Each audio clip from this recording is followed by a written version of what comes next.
वंदे भारत की शान।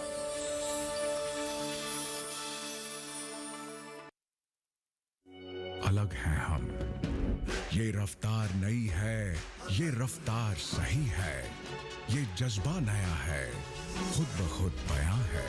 Eicher primer G3, जज्बा नया, जीत नई।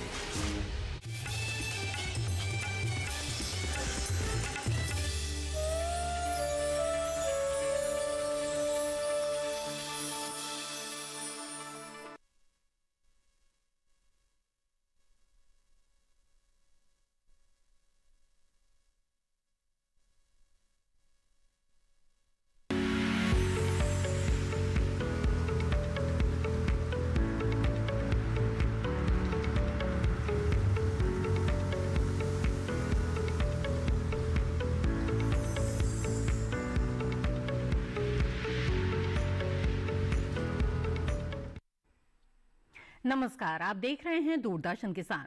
कार्यक्रम हेलो किसान में आप सभी का स्वागत है। मैं हूं आपके साथ मोनालिसा। हेलो किसान एक ऐसा कार्यक्रम है जिसमें कृषि क्षेत्र से जुड़े हुए अहम विषय हम आपके लिए लेकर आते हैं, जिस पर स्टूडियो में विशेषज्ञ मेहमानों से होती है विस्तार से चर्चा। इसके अलावा इस कार्यक्रम में आपकी भी बेहद ही महत्वपूर्ण भूमिका होती है, क्योंकि आप सीधे सीधे अपने सवालों के साथ इस कार्यक्रम में हमारे साथ जुड़ सकते हैं। आप हमें कॉल भी कर सकते हैं या फिर अपना सवाल हमें ईमेल या व्हाट्सएप के जरिए भी भेज सकते हैं। सवाल विषय से जुड़े हुए ही होने चाहिए। तो आइए सबसे पहले आपको आज का विषय बता दें। हेलो किसान कार्यक्रम में आज हम जिन विषयों पर चर्चा करेंगे वो है मोटे अनाज का खाद्य प्रसंस्करण। साथ ही कार्यक्रम के दौरान बात की जाएगी आम के बागों की देखभाल के बारे में। इन विषयों से जुड़े हुए सवाल पूछना चाहते हैं तो आप हमारे टोल फ्री नंबर पर कॉल कर सकते हैं। नोट कर ले हमारा टोल फ्री नंबर 1800-113060 और 1800-113061। टोल फ्री नंबर के जरिए कॉल करने के दौरान बस इस बात का ध्यान रखें कि टीवी की आवाज बंद रखें और फोन लाइन के जरिए ही बातचीत करें। आगे बढ़ते हैं और हमारा व्हाट्सएप नंबर भी आपको बता दें, जिस पर आप सवाल भेज सकते हैं। व्हाट्सएप नंबर है 8800520717। व्हाट्सएप करने के अलावा आप ईमेल के जरिए भी अपने सवाल हम तक पहुंचा सकते हैं। ईमेल आईडी है hellokisan2015@gmail.com। ईमेल या व्हाट्सएप के जरिए अगर आप सवाल भेजना चाहते हैं तो सवाल के साथ साथ अपना नाम और स्थान भी जरूर लिखें। हमारे सवालों के जवाब के लिए दो खास मेहमान हमारे साथ इस कार्यक्रम में मौजूद है। आइए आपका परिचय करा दें। हमारे साथ हैं डॉक्टर ऋतु सिंह, आप वैज्ञानिक हैं कृषि विज्ञान केंद्र उज्जैन नई दिल्ली से। बहुत बहुत स्वागत है आपका। नमस्कार। साथ ही इस कार्यक्रम में इस वक्त हमारे साथ जुड़ी हुई हैं डॉक्टर नीलिमा गर्ग, आप पूर्व निदेशक हैं केंद्रीय उपोष्ण बागवानी संस्थान रहमानखेड़ा लखनऊ से। बहुत बहुत स्वागत है आपका भी इस कार्यक्रम में। तो आइए बातचीत की शुरुआत करते हैं और मोटे अनाज के खाद्य प्रसंस्करण के बारे में बातचीत करने से पहले मोटे अनाज के बारे में जानते हैं। तो डॉक्टर ऋतु बताएं हमें, हम अंतर्राष्ट्रीय वर्ष मना रहे हैं पोषक अनाज यानी कि मोटा अनाज यानी कि कदन्न का, तो खासियत क्या है इनकी? जी, जैसे मोटे अनाज कहा गया तो पिछले अगर हम दशकों की बात करें, बीते हुए कल में हम इसको मोटा अनाज बोलते थे, आज के समय में हम इनको पोषक अनाज बोल रहे हैं और आने वाले कल में हम इनको फसलें कहेंगे हमारे आने वाले कल की, क्योंकि ये ऐसे अनाज हैं जो कि विषम परिस्थितियों में भी उगाए जा सकते हैं, मतलब रफ एंड टफ हैं जी। और अब इसका धीरे धीरे पता लग रहा है कि इनमें पोषण काफी ज्यादा अच्छा है अगर हम अपने अन्य अनाजों से तुलना करें तो धीरे धीरे समझ आ रहा है। और साथ में हमारे देश में कुपोषण की समस्या, और कुपोषण ही नहीं मतलब कुपोषण की समस्या तो है ही, पर ज्यादा पोषण की भी समस्या आ रही है, जिसका मोटापा, डायबिटीज या दिल की बीमारियां, ये सब आगे आ रही हैं। तो इन सब का विकल्प है कि हमें अपने भोजन की थाली में धान, गेहूं, दालों के साथ साथ इनको भी शामिल करना होगा, तो हम इन बीमारियों से भी निजात पा सकते हैं और कुपोषण से भी निजात पा सकते हैं। जी बिल्कुल। तो इसे सीधे सीधे अनाज के तौर पर तो लिया ही जा सकता है, इसके साथ साथ इन दिनों बाकी लोग भी बड़े चाव से इसे खा सके, इसके लिए खाद्य प्रसंस्करण भी किया जा रहा है। इसके बारे में विस्तार से बातचीत करेंगे कि किस तरह के उत्पाद बनाए जा सकते हैं और इससे कितना लाभ जुड़ा हुआ है। आइए उससे पहले नजर डाल लेते हैं इस रिपोर्ट पर।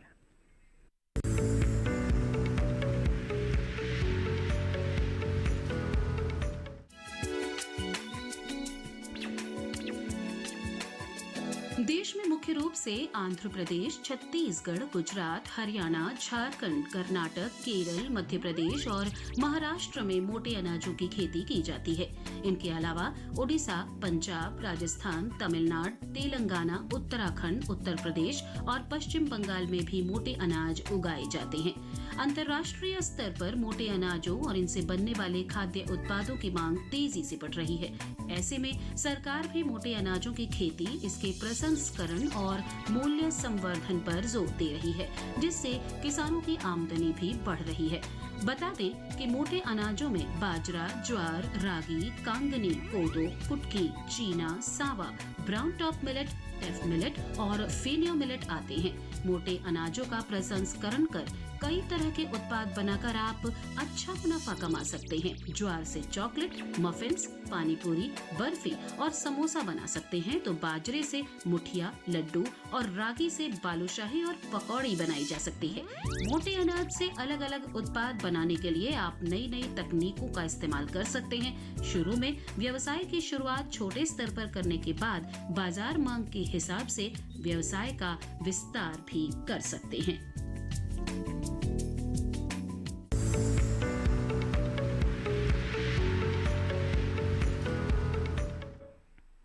जी हाँ, तो रिपोर्ट आपने देखी है मोटे अनाजों के प्रसंस्करण से जुड़ी हुई। आइए अब बातचीत को आगे बढ़ाते हैं और डॉक्टर नीलिमा, अब आपसे जानना चाहेंगे कि ऐसे किसान जिन्होंने आम के बाग लगाए हुए हैं, इस वक्त उन्हें आम के बागों की किस तरह से देखभाल करनी चाहिए, किस तरह के समसामयिक कार्य उन्हें करने चाहिए? जी, इस समय आप आम के बाग किसान भाई लगा चुके हैं, नए बाग लगा चुके हैं और पुराने बागों से फल लिया जा चुका है, तो नए वर्ष की तैयारी है। उसके लिए आपको सबसे पहले अपने बागों की साफ सफाई की ध्यान देना होगा। अपने बागों में जो भी जाले लगे हैं, जो भी गुम्मा आपके बौर आए हुए हैं, उन सबको तोड़ दें, उनको जला दें और बागों को बिल्कुल साफ कर दें। और कहीं भी अगर आपकी कटी फटी शाखाएं हों तो उनको काट दें और उनको कॉपर ऑक्सीक्लोराइड का लेप लगा दें। इसके साथ साथ ही 3% कॉपर ऑक्सीक्लोराइड का छिड़काव भी करते हैं, जिससे कहीं भी कोई फफूंदी की समस्या न रहे। तो ये तो नवंबर माह के लिए थी। और दिसंबर माह में भी आप अपने बागों को साफ करना है। यदि कोई किसान भाई अपने बागों में कोई नई फसलें इस समय सर्दियों की लगाना चाहते हैं तो वो भी अपनी लगा सकते हैं, लेकिन इस समय उनको सबसे ज्यादा जो जरूरत है वो साफ सफाई की, अपने बागों को कीट मुक्त रखें, जिससे कि आने वाली फसल उनकी सुरक्षित रहे। बिल्कुल। तो डॉक्टर नीलिमा, आगे जानेंगे आपसे कि बागों में किस किस तरह के कीट व बीमारियों का प्रकोप हो सकता है, इससे भी बचाव के लिए किसानों को क्या उपाय अपनाने चाहिए। आइए उससे पहले नजर डाल लेते हैं इस रिपोर्ट पर।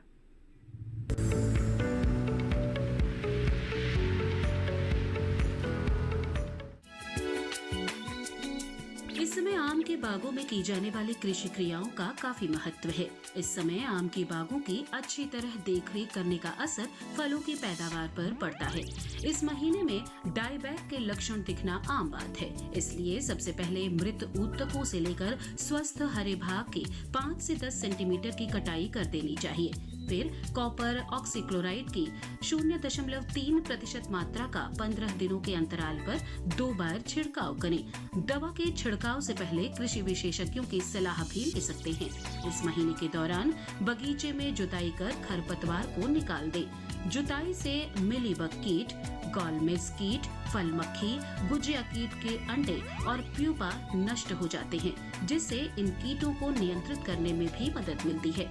मिलीबग कीट को पेड़ों पर चढ़ने से रोकने के लिए 30 से 45 सेंटीमीटर चौड़ी 400 गेज की एल्काथिन पॉलिथीन को जमीन से 40 से 60 सेंटीमीटर ऊपर तने पर बांधना चाहिए।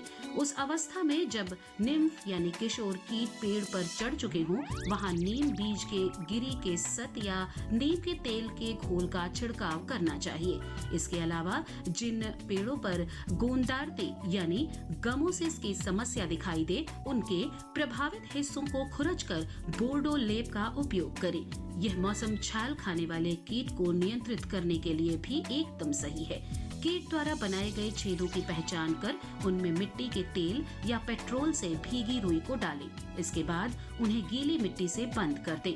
नवंबर दिसंबर के महीने में आम के बाग में सिंचाई बंद कर देनी चाहिए, लेकिन भूमि की जरूरी निराई गुड़ाई के बाद हल्की सिंचाई जरूर करनी चाहिए।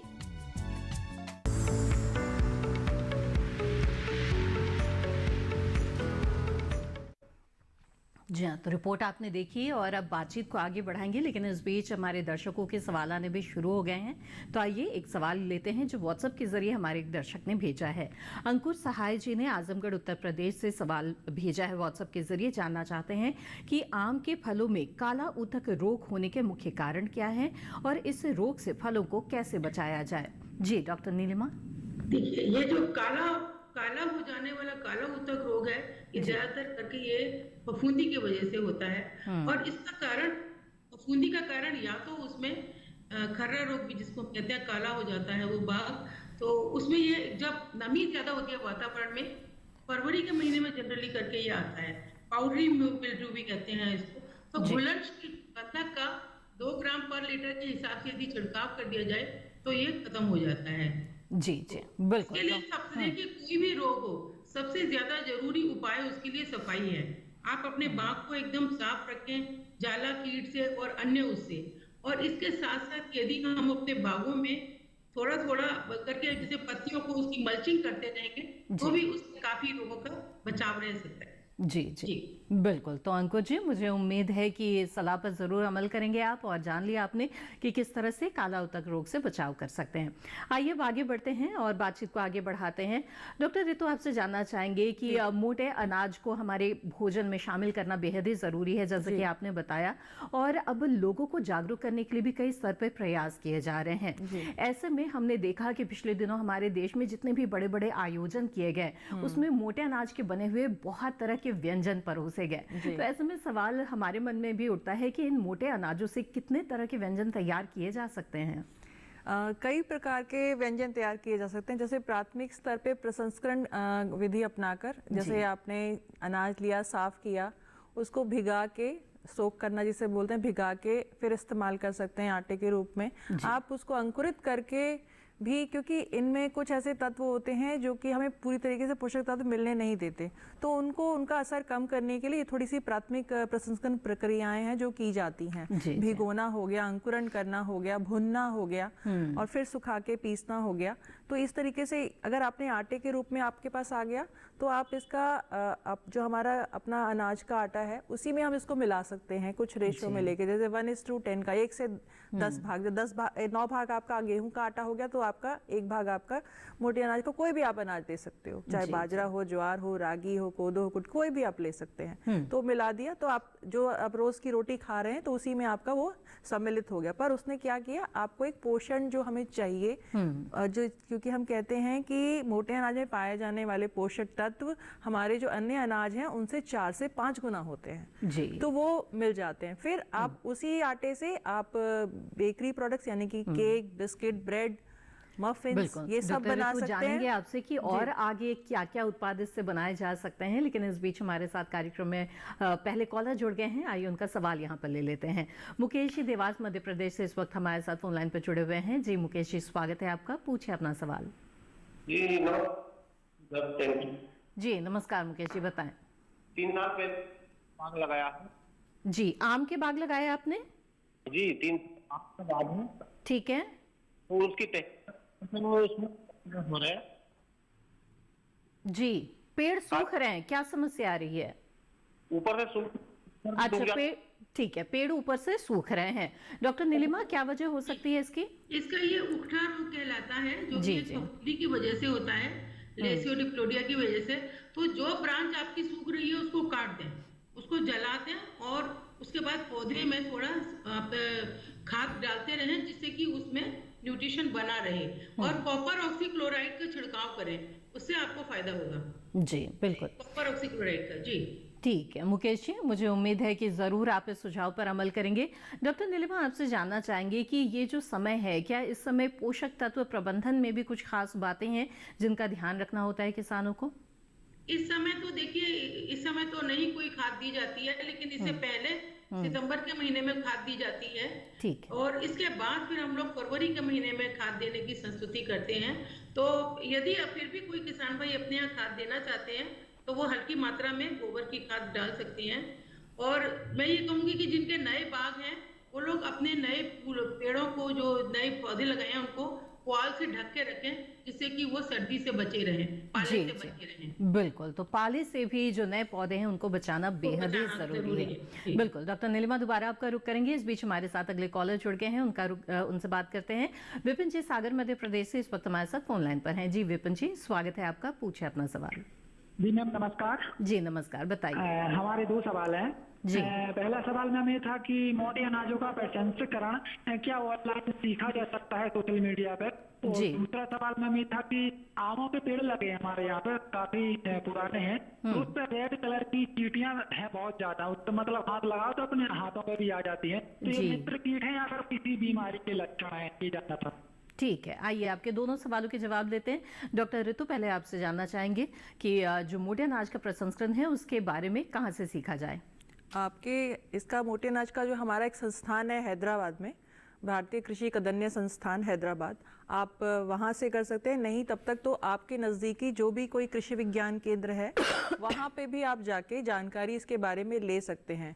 और अगर वहाँ नहीं होता प्रशिक्षण तो आप हैदराबाद से प्रशिक्षण ले सकते हैं। पहले मैं कहूँगी कि आप कृषि विज्ञान केंद्र को संपर्क करें, वो आपको कोई ना कोई तकनीक ज़रूर अवश्य बताएंगे। जी जी बिल्कुल, आइए अब आगे बढ़ते हैं और डॉक्टर नीलिमा, अब आपसे जानना चाहेंगे, जैसे कि विपिन जी ने बताया कि जो आम के पेड़ है उसमें लाल चींटियां खूब लग रही हैं, तो कैसे इसकी रोकथाम करें?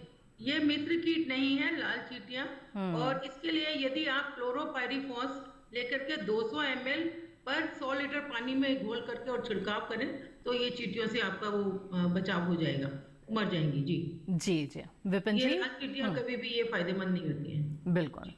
और दूसरी चीज मैं कहना चाहूंगी कि ये जो अभी समय है दिसंबर और जनवरी के महीने में आने वाले समय में आप मधुमक्खी के जो बक्से हैं उनको वहां पर रखें, जिससे कि आने वाले सीजन में आपको ज्यादा मिले, फसल ज्यादा हो, आपके फूलों का सेटिंग ज्यादा हो, परागण अच्छा होगा और सेटिंग अच्छी होगी तो फल अच्छा मिलेगा।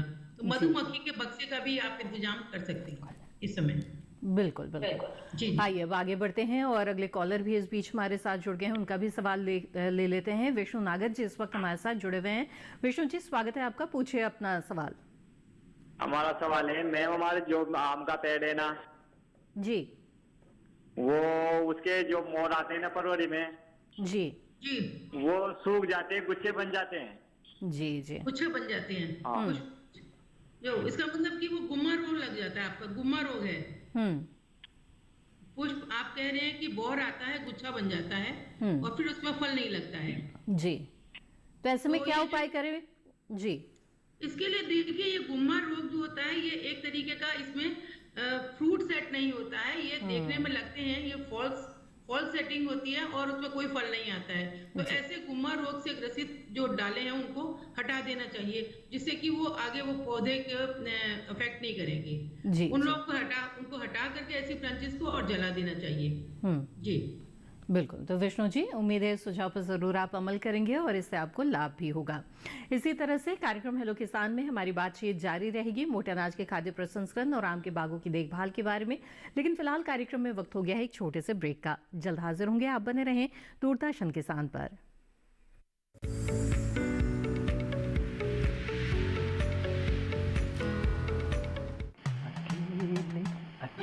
अरे वाह भैया, अकेले अकेले। अरे तू भी ले, पर खाएगा कैसे? मैं ऑर्गेनिक खेती की बात कर रहा रे बेटे। अकेले अकेले खेती कब तक करेगा? मतलब गांव में 20-25 किसानों का समूह बना के पंजीकरण करवा ले, फिर सरकारी ट्रेनिंग भी मिलेगी और मुफ्त जैविक बीज खाद भी। फिर पीजीएस ऑर्गेनिक की सरकारी मोहर के साथ तेरी उपज आकर्षक पैक में पहुंचेगी बड़े बाजार तक। अच्छा, हाँ। अरे भाई, कहाँ चल दिया? सबको साथ लाने, आमदनी बढ़ाने। तो किसान भाई समझ गए ना, साथ मिलकर ऑर्गेनिक खेती कीजिए, अपनी परंपरा को आगे बढ़ाइए, ज्यादा मुनाफा कमाइए। माटी से प्रेम की परंपरा है परंपरागत खेती।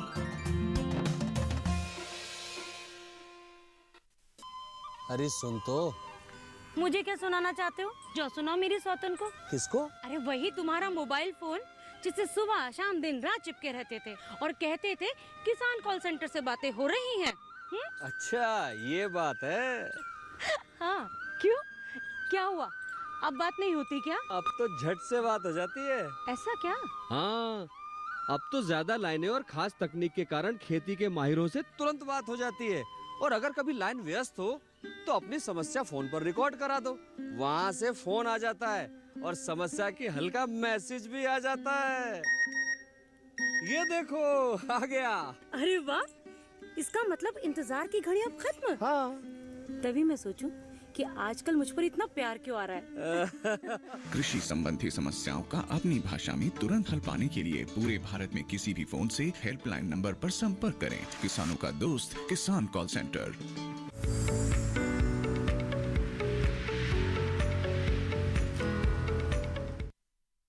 ब्रेक के बाद आप सभी का फिर से स्वागत है। आप देख रहे हैं कार्यक्रम हेलो किसान। इस कार्यक्रम में आज हम बात कर रहे हैं मोटे अनाज के खाद्य प्रसंस्करण और इसके साथ ही बातचीत हो रही है आम के बागों की देखभाल के बारे में। इन विषयों से जुड़ी हुई जानकारी हासिल करने के लिए आप हमारे टोल फ्री नंबर पर कॉल कर सकते हैं या फिर व्हाट्सएप या ईमेल के जरिए भी अपना सवाल भेज सकते हैं। इस वक्त हमारे साथ एक कॉलर जुड़े हुए हैं, आइए उनसे बात करते हैं। विनोद कुमार जी जिंद हरियाणा से इस वक्त हमारे साथ फोन लाइन पर हैं। विनोद जी स्वागत है आपका, पूछिए अपना सवाल। मैडम जी, मैं ये पूछना चाहता हूँ कि हरियाणा में आम के पौधे पे बूटी कब बांधी जाती है, सही मौसम क्या है? जी ठीक है, हरियाणा में जो आम के बाग लगाना चाहते हैं तो गूटी जो है उसका प्रबंध कैसे करें? डॉक्टर नीलिमा बताएं। मैं सुन नहीं पाई ठीक से, किस चीज का प्रबंध करना है आम के बाग लगाने के लिए? गूटी कैसे बांधी जाती है, कलम कैसे किया जाता है, वो जानना चाहते हैं। कलम जी, कलम के लिए तो ये तो सही समय, सही सीजन नहीं है। आपको अगस्त के महीने में, जुलाई अगस्त के महीने में इसको करना होता है, जब आपका पेंसिल की मोटाई का आपका जो पौधा होता है उस पर कलम बंधन आपका उसमें करना होता है। तो वो उस समय आपको, आप आइए यहाँ पर केंद्रीय पोस्ट बागवानी संस्थान में, यहाँ आपको ट्रेनिंग दी जाएगी। तो ये तो आप सीख करके ही बताया जा सकता है। बिल्कुल। तो विनोद जी अच्छा रहेगा कि आप प्रशिक्षण ले लें और तभी आप कलम विधि से जो आम के पौधे हैं वो तैयार कर पाएंगे। आगे बढ़ते हैं और डॉक्टर ऋतु आपसे जानना चाहेंगे कि जो प्रशिक्षण लेने की बात हो रही है ये बेहद ही महत्वपूर्ण है अगर प्रसंस्करण के क्षेत्र से जुड़ना चाहते हैं। लेकिन बहुत से ऐसे लोग हैं जो केंद्र तक नहीं जा पाते हैं प्रशिक्षण के लिए और ऑनलाइन अगर प्रशिक्षण प्राप्त करना चाहते हैं तो क्या इसकी भी किसी तरह की व्यवस्था है? बिल्कुल है। और जो भी संस्थाएं हैं, जैसे हमारी इनकी संस्था भी है कदिन्य फसलों की, या और अन्य कृषि संस्थान हैं, वो ऑनलाइन ट्रेनिंग का भी आयोजन करते हैं जिसमें आपको पंजीकरण करा के आप ले सकते हैं।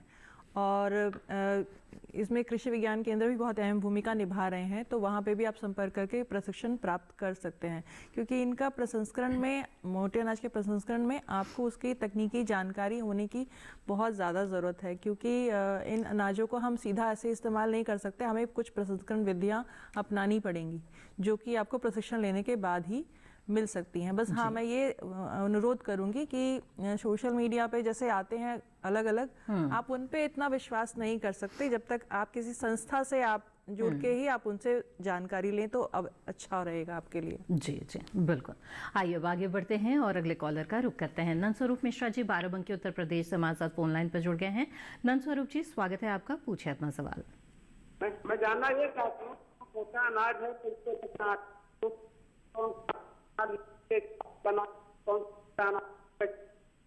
नंदस्वरूप जी आपकी आवाज हमें साफ साफ नहीं मिल पा रही है, कृपया अपना सवाल एक बार फिर से दोहरा दीजिए। मैं जानना ये चाहती हूँ, मोटा अनाज है, चावल के दूध में कौन सा मोटा अनाज इस्तेमाल करें और रोटी के दूध में कौन सा मोटा अनाज इस्तेमाल करें? अच्छा ठीक है, रोटी के लिए कौन से मोटे अनाज का इस्तेमाल करें, ठीक है।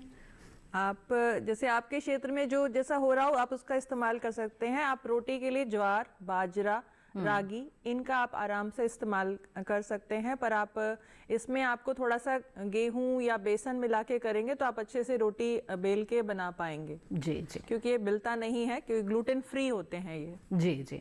और जिस तरह से चावल खाया जाता है उसी तरह से अगर और भी किसी मोटे अनाज को शामिल करना चाहते हैं, बिल्कुल आपका जो सावा है, कोदो है, कुटकी है, इनको आप चावल के रूप में भी आप इस्तेमाल कर सकते हैं, चावल की जगह आप इनको इस्तेमाल कर सकते हैं। जी जी बिल्कुल। डॉक्टर ये तो बहुत सारे उत्पाद हम ऐसे भी देखते हैं जो खिचड़ी की तरह या दलिया की तरह सीधे सीधे लोगों को मुहैया कराया जा रहा है, तो ऐसे में इस तरह के और कितने उत्पाद और बनाए जा सकते हैं?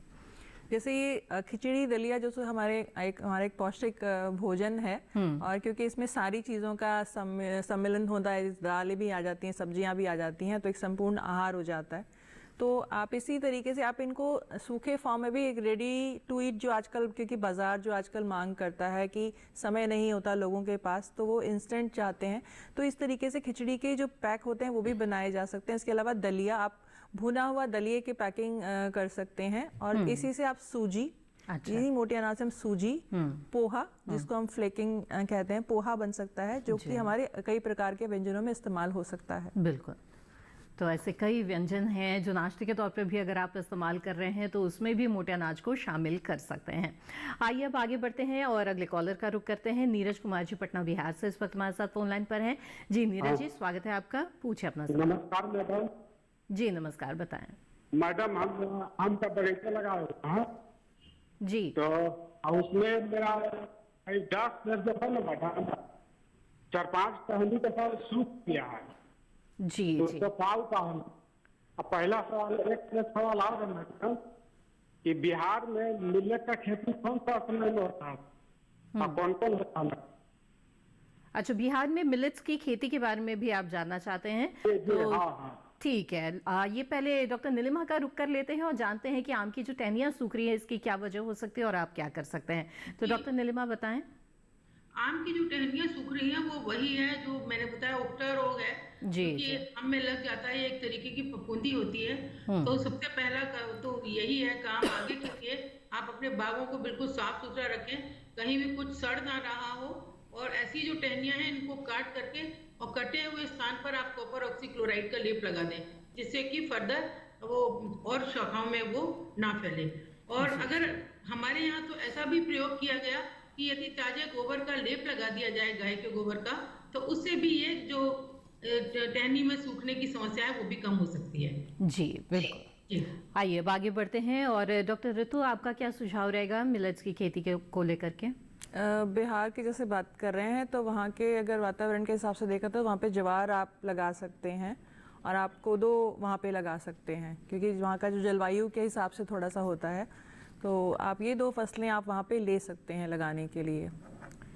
जी जी। आइए अब आगे बढ़ते हैं और इस बीच हमारे साथ अगले कॉलर भी जुड़ गए हैं, उनका भी सवाल ले लेते हैं। गिरिराज जी इस वक्त हमारे साथ संबल उत्तर प्रदेश से फोन लाइन पर जुड़े हुए हैं। जी गिरिराज जी, बताइए क्या जानना चाहते हैं? महोदय जी को मेरा नमस्कार। जी नमस्कार। महोदय मैं ये पूछना चाहता हूँ, हम बाजरे को कैसे संरक्षित करें? जी जी, हम जैसे हमारी उस टाइम फसल के टाइम में हमारी ये फसल नहीं बिक पाती है, तो इसको आगे हम अलग तरीके से तय करके कैसे? ठीक है डॉक्टर ऋतु। हाँ, क्योंकि बाजरा का क्या होता है कि इसमें वसा अच्छी मात्रा में होता है, जो कि ऊर्जा के लिए ज़रूरी होता है, पर इसमें एक ये भी होता है जिसकी वजह से इसमें कहेंगे कि एक ऐसा पौष्टिक तत्व को नष्ट करने वाला तत्व होता है जिसकी वजह से इसका आटा कड़वा हो जाता है। तो बहुत सरल उपाय है, आपने साबुत बाजरे को उबलते हुए पानी में 30 सेकंड के लिए उबालना है और उसके बाद सुखा देना है और फिर से पीस लेना है। तो ये आटा आपका 1.5 महीने तक कड़वा नहीं होता है। तो इस तरीके से आप संरक्षित रख सकते हैं, और इसी आटे की आप पैकिंग आधा किलो 1 किलो की पैकिंग करके इसका बाजार भी कर सकते हैं।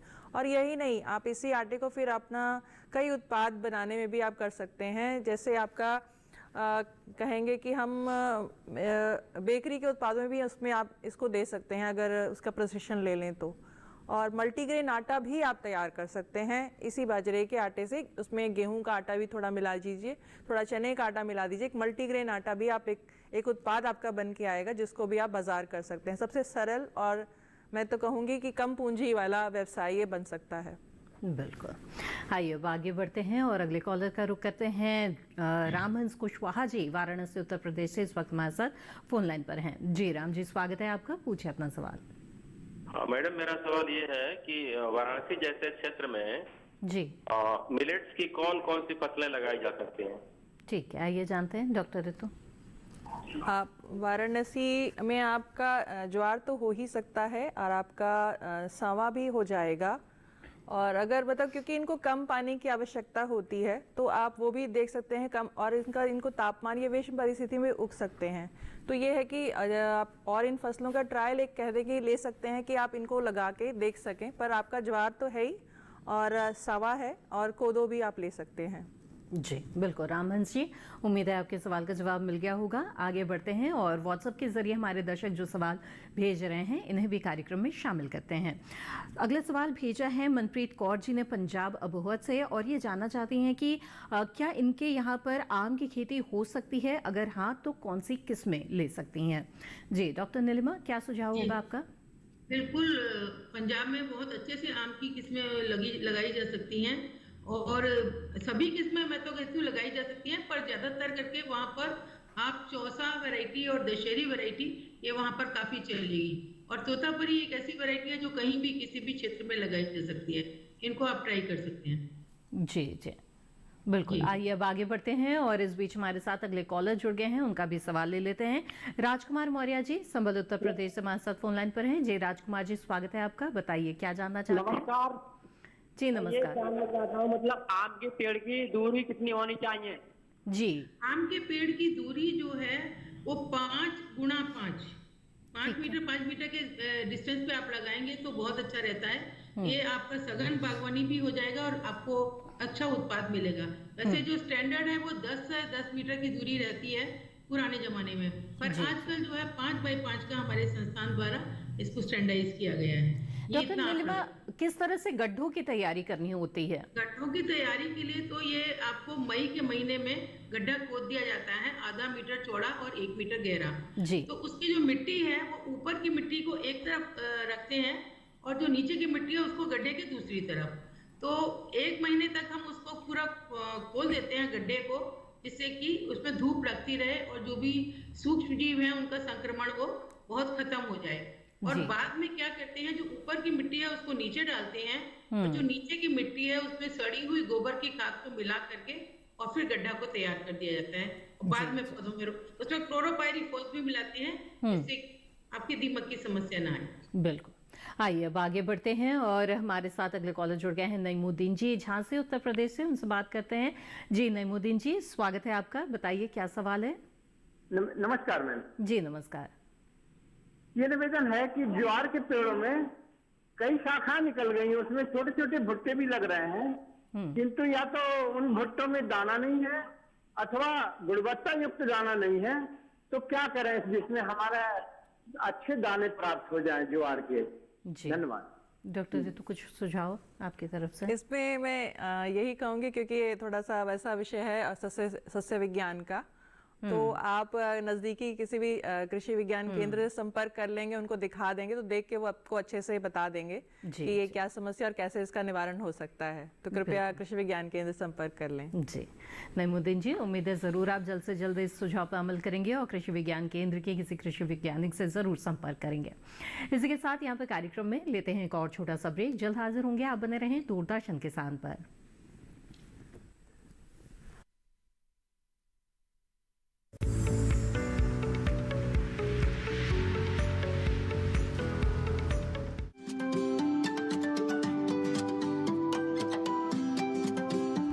बात अच्छी सेहत की हो, किसी तरीके की लापरवाही नहीं करो, किसी तरीके का समझौता ना करो। ना बरतें लापरवाही, लक्षणों को पहचानें और लें डॉक्टर की सलाह। चाहे बीमारी दिल की हो, दांतों की हो या दिमाग की हो, खुद से इलाज ना करें, खुद से कोई भी दवाई ना खाएं, डॉक्टर के पास जाएं, अपनी जांच कराएं और अपना पूरा इलाज करवाएं और अपना ख्याल रखें। कार्यक्रम जो देगा सलाह भी मार्गदर्शन भी। मोबाइल उठाएं, नंबर मिलाएं 1800113060 या 1800113061।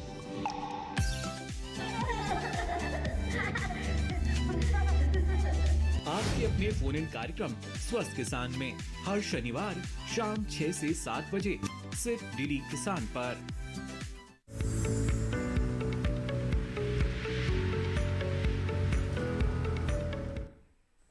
ब्रेक के बाद आप सभी का फिर से स्वागत है। आप देख रहे हैं कार्यक्रम हेलो किसान। इस कार्यक्रम में आज हम मोटे अनाज के खाद्य प्रसंस्करण और आम के बागों की देखभाल के विषय पर विस्तार से चर्चा कर रहे हैं। इन विषयों से जुड़ी हुई जानकारी हासिल करने के लिए आप हमारे टोल फ्री नंबर पर कॉल कर सकते हैं या फिर व्हाट्सएप ईमेल के जरिए भी अपना सवाल भेज सकते हैं। आइए आगे बढ़ते हैं और व्हाट्सएप से कई सवाल आ रहे हैं हमारे दर्शकों के, इन्हें कार्यक्रम में शामिल करते हैं। एक सवाल भेजा है अजीत सिंह जी ने गाजीपुर उत्तर प्रदेश से। इनका कहना है कि आम का पौधा 2 से 3 साल पुराना है, अच्छी बढ़वार के लिए क्या किया जा सकता है जिससे पौधा जल्दी बड़ा हो जाए। तो डॉक्टर नीलिमा, क्या सुझाव होगा आपका? अच्छी बढ़वार के लिए बहुत जरूरी है कि उसमें आप पोषक तत्व जो है वो उसको प्रदान करें। तो उसके लिए आपको जो है फरवरी के महीने में आपको 1.25 किलो यूरिया, 1.25 किलो पोटाश और 3 किलो सिंगल सुपर फॉस्फेट आपको प्रति पौधा देना है। और इसको जो है पौधे की जो तना है उससे 1 मीटर की दूरी पर दें, गड्ढा बना के थोड़ा सा पतली नाली बना करके पानी में घोल करके इसको दें, जिससे कि वो पौधे को अच्छे से मिलेगा, उससे उसकी बढ़त अच्छी हो। निराई गुड़ाई करते रहें जिससे कि पौधे को अच्छे से पानी और खाद मिलेगा, वो जल्दी बढ़ेगा। धूप की व्यवस्था अच्छी होनी चाहिए, ये भी बहुत जरूरी है। जी जी बिल्कुल। तो अजीत जी, आप ज़रूर इस सुझाव पर अमल करेंगे ऐसी हम उम्मीद करते हैं। आगे बढ़ते हैं अब, और अगले कॉलर हमारे साथ इस वक्त जुड़ गए हैं पंजाब से। आइए उनसे बात करते हैं। जी नमस्कार, स्वागत है आप। मुखिया राम जी हमारे साथ फोन लाइन पर हैं। हाँ जी सर जी। हाँ जी, अपना सवाल पूछें। सर जी,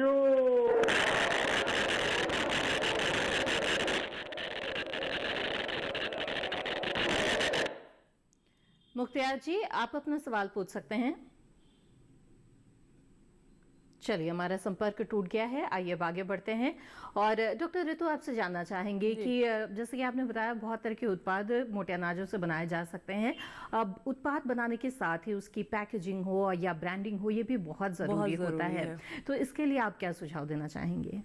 जी, जहाँ से भी जैसे प्रशिक्षण आप लेते हैं तो वहाँ पे आपको, क्योंकि पैकिंग सबसे ज़्यादा महत्वपूर्ण होती है, क्योंकि आपका एक तो उसमें होता है कि लोगों को दिखे कि हाँ इसमें क्या है पैकिंग के लिए। और आपका पैकिंग मटेरियल ऐसा होना चाहिए कि उसमें सुरक्षित रहे जो भी उत्पाद आपने बना के पैक किया हो, चाहे वो बिस्किट है, ब्रेड है, पोहा है, दलिया है, उपमा है, कुछ भी हो।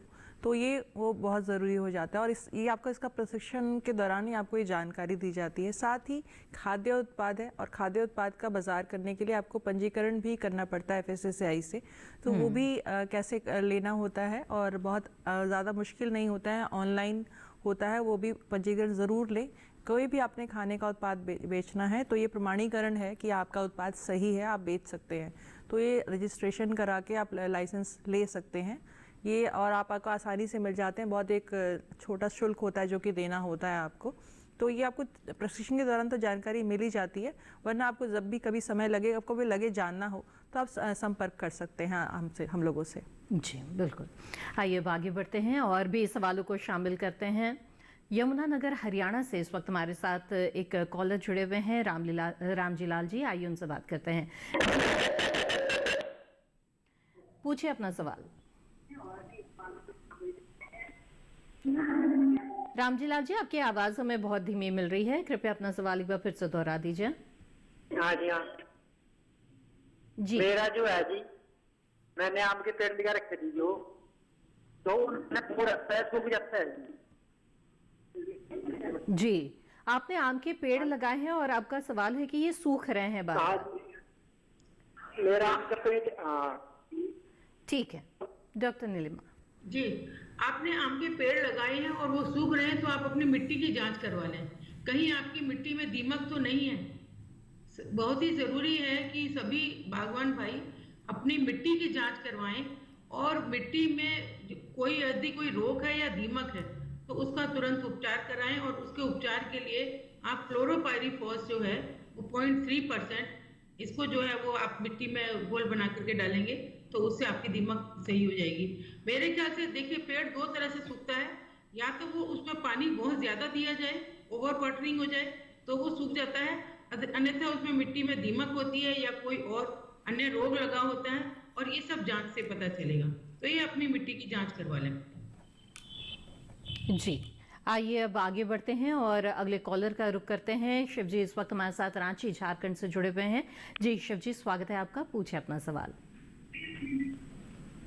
हेलो हेलो जी, शिव कुमार जी, मेरी आवाज मिल रही है आपको? हाँ सर, हाँ जी, आप अपना सवाल पूछ सकते हैं। हाँ। टीवी की आवाज बंद कर दीजिए शिव कुमार जी, बातचीत में रुकावट आएगी। Hello hello Shiv Kumar ji, TV की आवाज बंद कर दीजिए, फोन लाइन के जरिए बात करें। अच्छा जी बताइए, क्या समस्या आ रही है? अब आम का पेड़ लगाए हुए है ना? ठीक है। आम का पेड़ लगा हुआ है तो फल नहीं आ रहा है। अच्छा, कितने साल हो गए? झारखंड से। कितने साल हो गए आम के पेड़ लगाए हुए? 7 साल मैडम, 7 साल। 10 साल हो गए हैं, ठीक है। हाँ। डॉक्टर नीलिमा, क्या वजह हो सकती है? जी, कई पेड़ों में ये फल न आने की समस्या होती है, तो उसके लिए एक केमिकल होता है जिसको हम पैक्लोब्यूटाजोल या कल्टार भी कहते हैं आम भाषा में। जी। ये जो है 3.2 ml प्रति वर्ग मीटर कैनोपी के हिसाब से पेड़ से करीबन 1.5 मीटर की दूरी पर एक नाली बनाई जाती है गोल, और उसमें इसको पानी में घुल के डाला जाता है। तो उससे जो है आपका वो, और उसके डालने का जो समय है वो आजकल ये डाल सकते हैं, तो इनको नए सीजन में इनको फल आने की हमको काफी उम्मीद है। जी जी जी बिल्कुल। ये तो ये कल्टार को उपयोग करें, ये काफी उपयोगी ये केमिकल है। शिव कुमार जी, उम्मीद है कि आप इस सुझाव पर जरूर अमल करेंगे। आगे बढ़ते हैं और व्हाट्सएप के जरिए एक सवाल आया है, इसे कार्यक्रम में शामिल करते हैं। राजवीर सिंह यादव जी ने सवाल भेजा है सहारनपुर उत्तर प्रदेश से। इनका कहना है कि इनके बाग में आम पकने से पहले ही काले पड़ जाते हैं और अंदर से वो बिल्कुल सही रहते हैं, और ये समस्या सभी पेड़ों में नजर आती है। तो डॉक्टर नीलिमा, क्या वजह हो सकती है इसकी? आम पकने से पहले जो काला पड़ जाता है वो ऊपर से काला हो जाता है जी, और ज्यादातर करके ये बरसात के मौसम में होता है। बरसात के जब बहुत ज्यादा बारिश होती है तो आम के ऊपर एकदम वो काली काली फफूंदी सी आ जाती है, जिसे हम शूटी मोल्ड कहते हैं। तो इसलिए यदि ये अगर अपने पेड़ों पर बरसात आने के समय से पूर्व यदि ये थोड़ा एक नीम ऑयल या ट्री ऑयल का अगर छिड़काव करवाएंगे तो उससे जो फफूंदी है वो ग्रो नहीं कर पाएगी और ये फफूंदी नहीं लगेगी, शूटी मोल्ड नहीं लगेगी। जी जी, आइए अब आगे बढ़ते हैं और इस बीच हमारे साथ अगले कॉलर जुड़ गए हैं, बंधु सिंह जी कैमूर बिहार से, उनसे बात करते हैं। बंधु जी, स्वागत है आपका, पूछे अपना सवाल।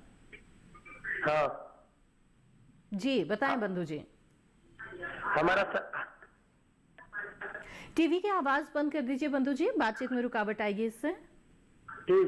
जी जी, फोन लाइन के जरिए बात करें, बताइए। हमारा सवाल है कि 5 गो आम का पेड़ है, हेलो जी जी, दाना आता है तो गिर जाता है। अच्छा, बौर लगते हैं लेकिन वो झड़ जाता है। आता है तो गिर जाता है। जी जी, ठीक है जी। डॉक्टर नीलिमा, ऐसे में क्या सुझाव होगा? ये एक होता है नेफ्थलीन एसिटिक एसिड, ये एक ग्रोथ रेगुलेटर होता है। ये 20 ppm के हिसाब से यदि आप अपने पौधों पर छिड़काव करेंगे तो आपका फल जो है वो और जो है वो गिरेगा नहीं।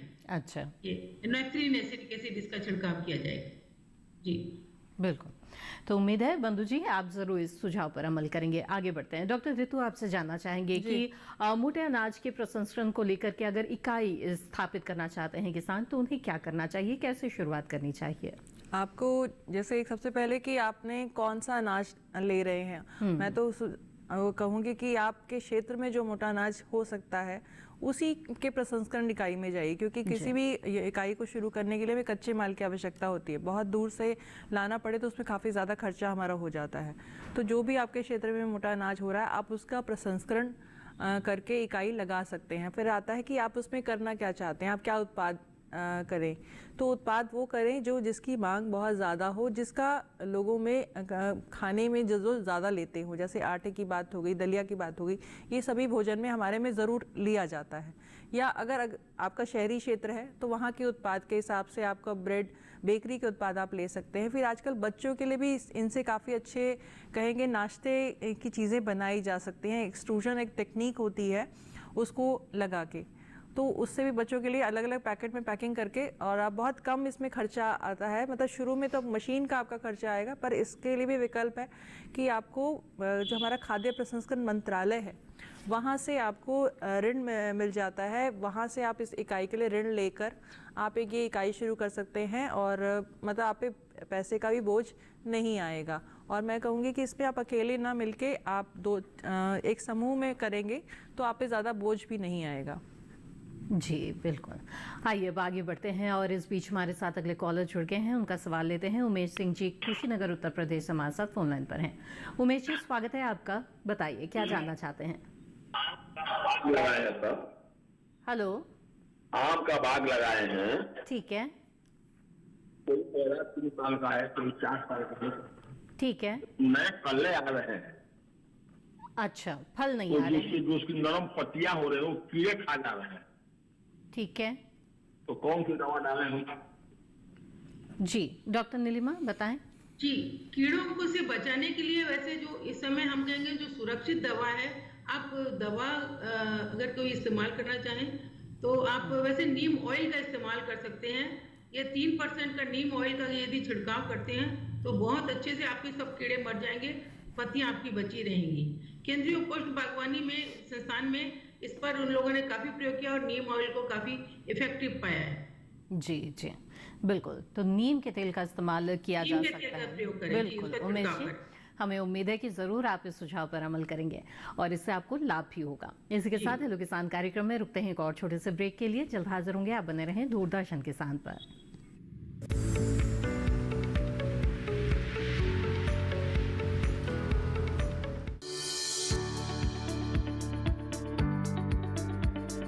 कृषि और पशुपालन है एक दूसरे के पूरक। घर आंगन से लेकर व्यावसायिक फार्म तक,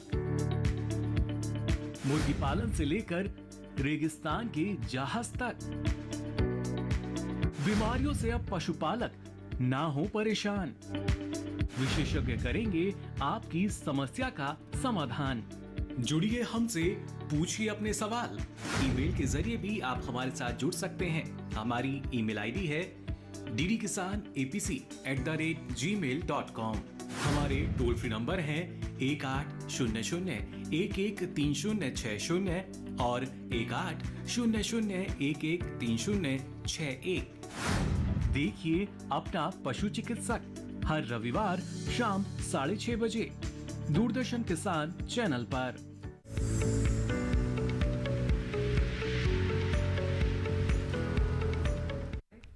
ब्रेक के बाद आप सभी का फिर से स्वागत है। आप देख रहे हैं कार्यक्रम हेलो किसान, जिस कार्यक्रम में आज हम बात कर रहे हैं मोटे अनाज के खाद्य प्रसंस्करण और इसके साथ ही आम के बागों की देखभाल के बारे में। बहुत सारे सवाल हमारे पास लगातार आ रहे हैं व्हाट्सएप के जरिए। आइए उन सवालों को कार्यक्रम में शामिल करते हैं।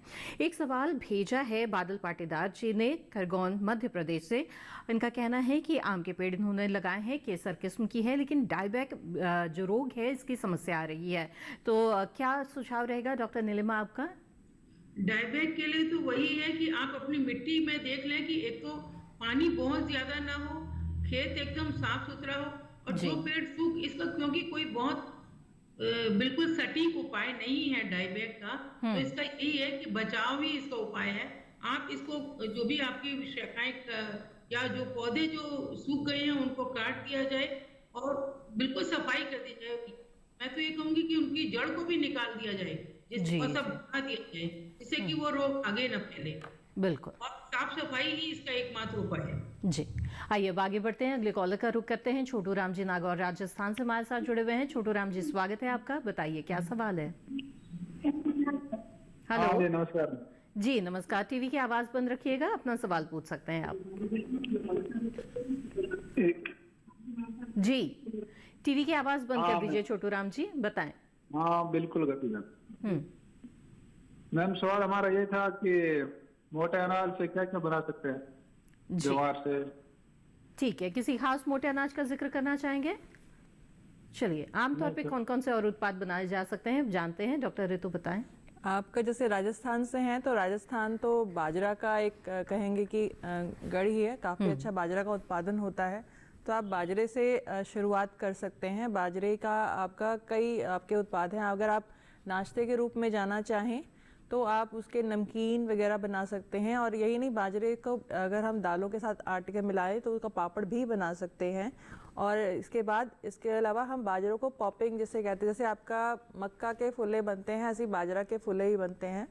और इसमें कुछ नहीं होता कि भिगा के आपको एक बार भुनना होता है गरम आंच पे, तो फिर ये पॉपिंग होके फिर इस पॉपिंग से आप कई तरीके के आप नाश्ते के लिए, आप बच्चों के लिए कहेंगे पट्टी, गुड़ की पट्टी बना सकते हैं ये। फिर अगर आप और उसमें जाना चाहें, अगर मशीनरी के साथ जाना चाहें तो जैसे नाश्ते के आइटम जैसे पफ होते हैं, पफिंग करके फुलावट करके नमकीन नाश्ता का बना सकते हैं। फिर बेकरी के कई उत्पाद हैं। इसके अलावा आप इसको खमीर उठा के भी खमीर करके आप जैसे ढोकला वगैरह है, डोसा है, इडली बैटर, ये सब भी इसमें से बन सकता है। जी। तो कई उत्पादों की कोई गिनती कमी नहीं है, बस आपको मन बनाना है कि हाँ मुझे ये करना है और सीखना है। बिल्कुल। आइए अब आगे बढ़ते हैं। अगले कॉलर इस बीच हमारे साथ जुड़ गए हैं रमेश चंद्र जी, राजगढ़ मध्य प्रदेश से। उनका रुख करते हैं। रमेश जी स्वागत है आपका, पूछिए अपना सवाल। जी, अरे मेरे आम के बगीचे में फल झड़ते नहीं। अच्छा, फल झड़ रहे हैं। जी डॉक्टर नीलिमा। जी, अभी फल किस अवस्था में झड़ रहे हैं? क्या वो बड़े होकर के झड़ रहे हैं या छोटे फल झड़ रहे हैं?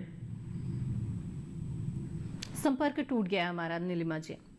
देखिए, अगर फल मटर के दाने के बराबर है और उसके बाद वो गिर जाता है तो वो नेफ्थलीन एस्टिक एसिड जो है उसको आप 20 ppm के घोल का छिड़काव करेंगे तो वो गिरना फलों का रुक जाता है, जो फल जब सेट होता है। और यदि बड़ा फल झड़ रहा है तो आप ये देखें कहीं आपने ज्यादा जरूरत से ज्यादा पानी तो नहीं दे दिया है, या फिर उसमें कोई कीट तो नहीं लगा है।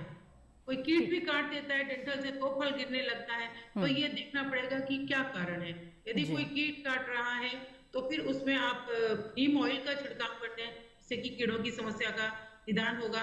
और यदि पानी ज्यादा है तो पानी न दें ज्यादा, जी गिरने लगता है। जी बिल्कुल। तो कई कारण हो सकते हैं रमेश जी, और बेहतर होगा कि नजदीकी कृषि विज्ञान केंद्र के वैज्ञानिक से संपर्क करें, जो अवस्थाओं को देखकर ये बता सकेंगे कि क्या समस्या और उसका क्या निदान है। आइए आगे बढ़ते हैं। व्हाट्सएप के जरिए सवाल भेजा है नितिन सावंत जी ने महाराष्ट्र रत्नागिरी से, और जानना चाहते हैं कि यहाँ पर कौन सा मिलेट लगा सकते हैं। जी डॉक्टर रितु।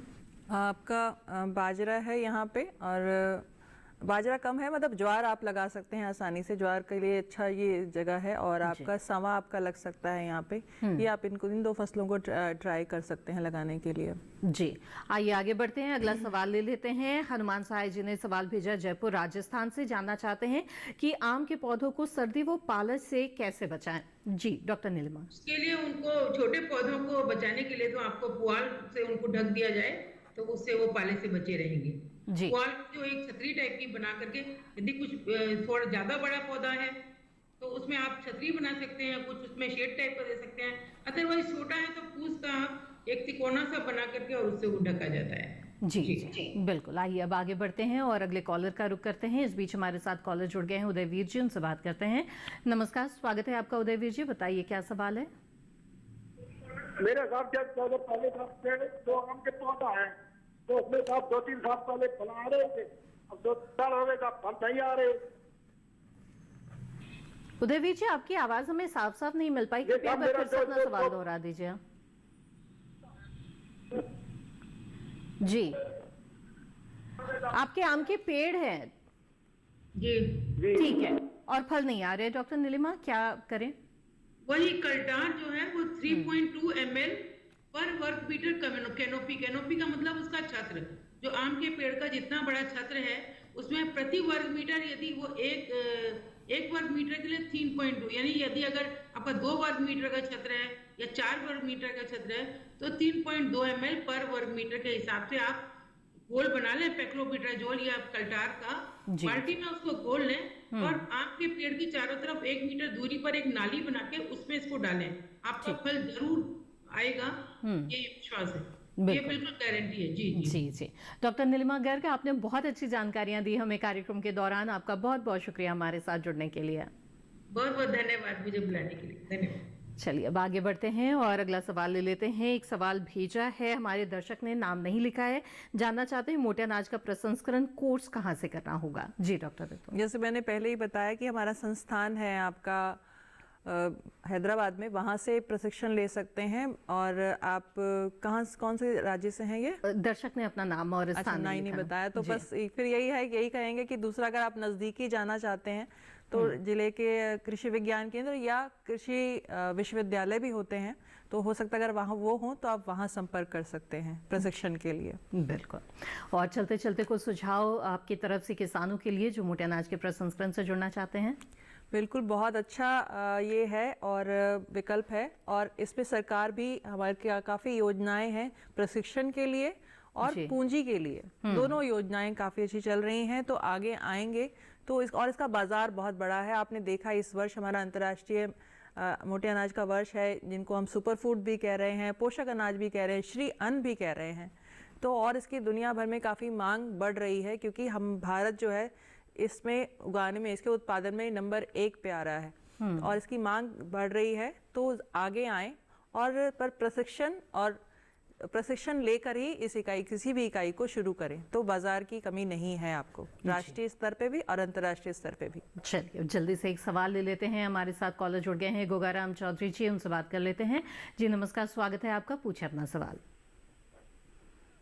हाँ जी नमस्कार। जी नमस्कार, अपना सवाल पूछें। ये ना अपने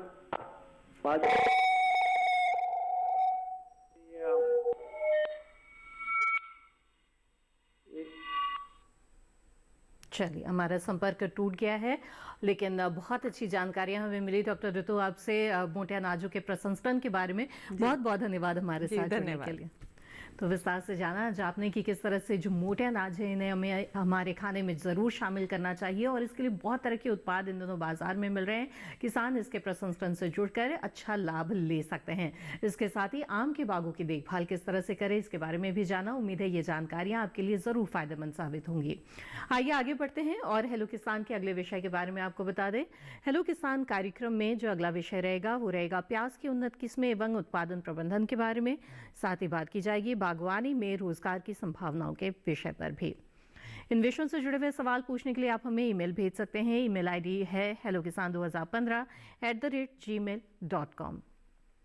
साथ ही दूरदर्शन किसान के कॉल सेंटर नंबर पर भी आप कॉल कर सकते हैं। हमारा टोल फ्री नंबर है 1800-1130-60। सोमवार से शनिवार सुबह 6 बजे से रात 10 बजे के बीच कॉल करके आप अपने सवाल दर्ज करा सकते हैं।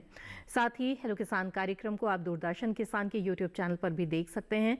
इसके लिए टीवी स्क्रीन पर दिखाए जा रहे QR कोड को स्कैन करें।